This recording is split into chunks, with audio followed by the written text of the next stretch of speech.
Welcome to A Course of Love, Chapter 19 of the third treatise. And the title of this chapter is Physical Reality, an oxymoron. Anyway, let's move ahead. So he starts with telling us to don't be afraid of changes in your life as you're guided by the thought system of truth, because everything that has come of love will be kept and the rest will fall away. So if it didn't come from love, then no, it's going to disappear because it was never real to start with.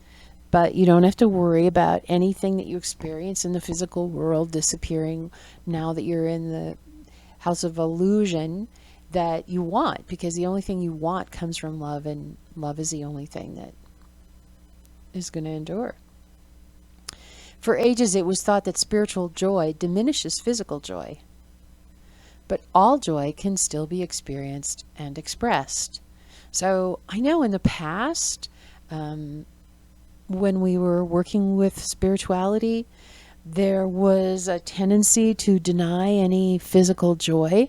And there was a good reason for that at that time in our evolution, because by kind of excluding the physical reality, by diminishing it in some way, we were able to concentrate on the spiritual aspects of things, and that caused the spiritual energy to grow. So it was perfect for that time, but it is no longer necessary. In fact, it's necessary to go the other direction, because we're bringing God into physicality. We're doing something brand new. Woohoo! So verse 2 tells us this is no call for judgment upon the physical. How could this be true when the physical is now called upon to serve the greatest learning humankind has ever known? So no, the physical is great. We're keeping the physical, we're enjoying the physical, we're incorporating the physical as part of our experience and embracing all of our physical experiences. So let's talk about the physical body in spiritual experience. So in the past, we blamed the body for choices that came from greed, fear, lust, hate, vengeance, and retribution. It seemed like, oh, why does this body need sex? Why does this body eat too much food? Why is this body so lazy? We keep blaming the body. Why would my body get sick? Why would my body's knees give out? We just blame the body. But these choices were never caused by the body itself, but by the ego's thought system or by the bitterness of the heart. One of those two things. Those are the only two things that have been in your way to remembering who you are: the ego's thought system and bitterness of the heart. Those are the two barriers. The body itself is neutral.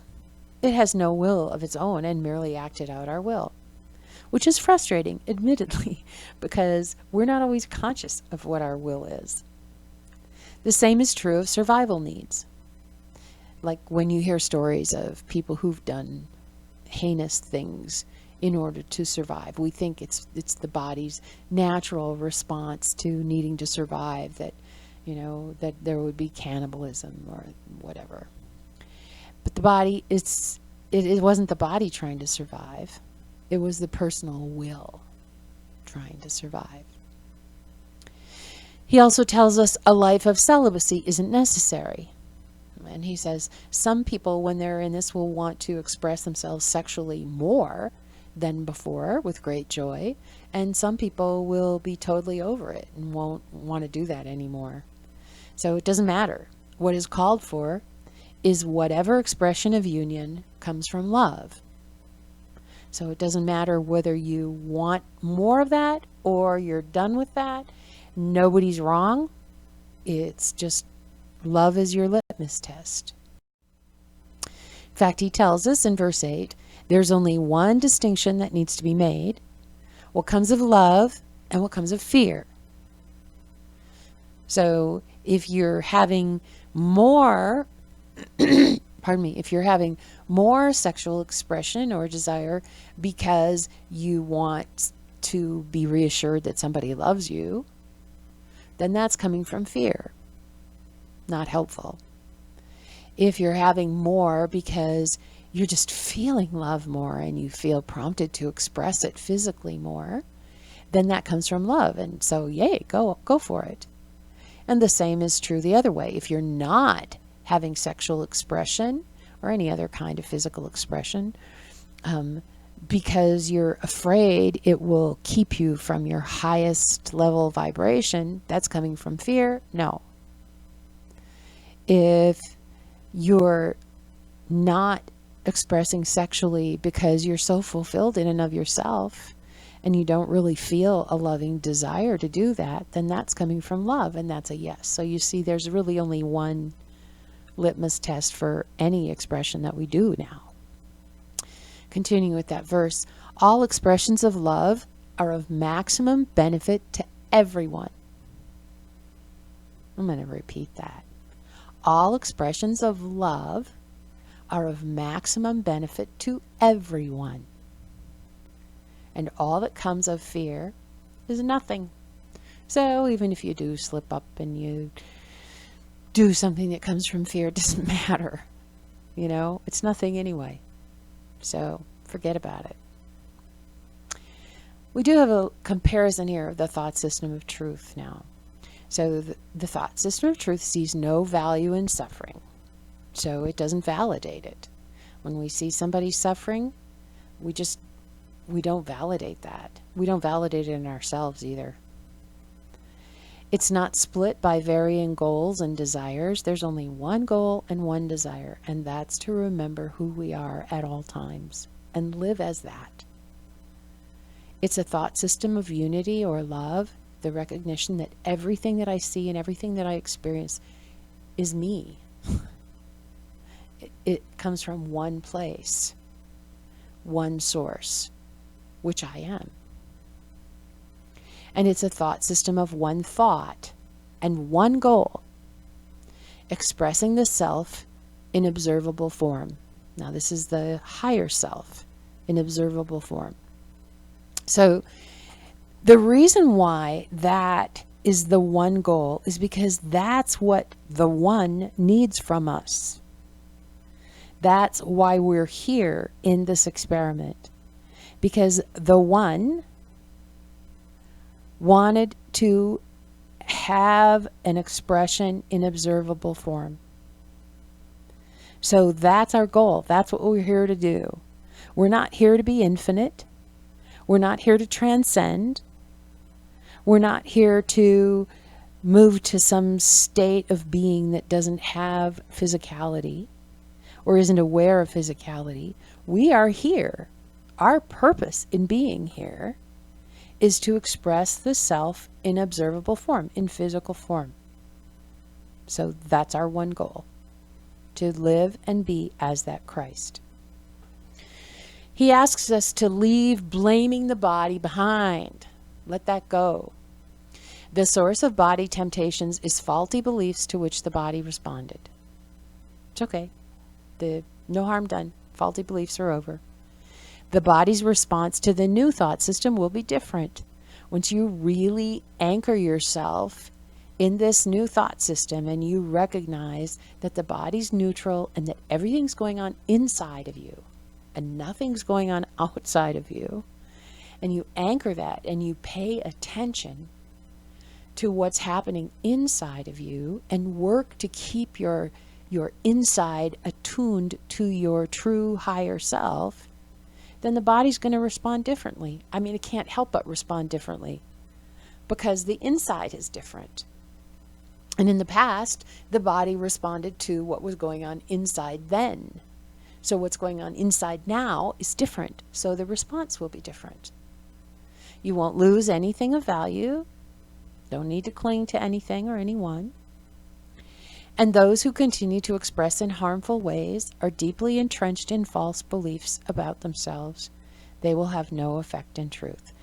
So this is in here so that we remember that if there's somebody that appears to be doing something that seems harmful to themselves or to society, humanity, rather than judging them, making them wrong, making them separate from you, just the recognition that they're still entrenched in false beliefs and there's going to be no effect from what they're doing. So I don't need to worry about it. I just need to see the higher self in them and the higher self in me And all of that will take care of itself, because again, it's an inner thing going on here. Verse 12. No victim is to blame for the violence done to them. No sick person is to blame for the illness within them. But you must be able to look at and see reality for what it is. Just as new beliefs and ideas will lead to a new reality, old beliefs and ideas led to the old reality.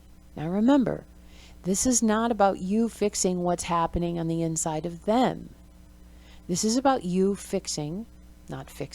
attuning to the reality of your own self inside of you.